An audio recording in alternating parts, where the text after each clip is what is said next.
আজকে ডক্টর ইউনূসের ভাষণ দেখে কিছুটা ইমোশনাল হয়ে গিয়েছিলাম। আসলে গত 15-20 বছর ধরে বাংলাদেশে একপেশে খবর শুনতে শুনতে, কমপ্লেইন শুনতে শুনতে, মুক্তিযুদ্ধ শক্তি, রাজাকার এই সমস্ত শুনতে শুনতে এমনই অভ্যস্ত হয়ে গিয়েছিলাম যে সবার পক্ষে কথা বলতে পারে, সব মানুষের রিপ্রেজেন্টেটিভ হয়ে কথা বলতে পারে।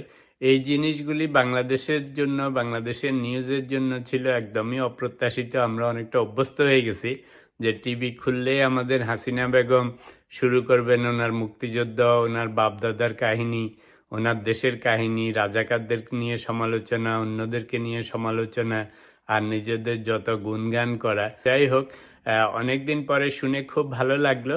আরেকটা জিনিস ভালো লেগেছে যে ডক্টর ইউনূস প্রিটি মাচ হি টাচড এভরিথিং। সব এরিয়াতে যেখানে যেখানে নানা রকম সংস্কার করার দরকার সেগুলি নিয়ে কথাবার্তা বলেছেন।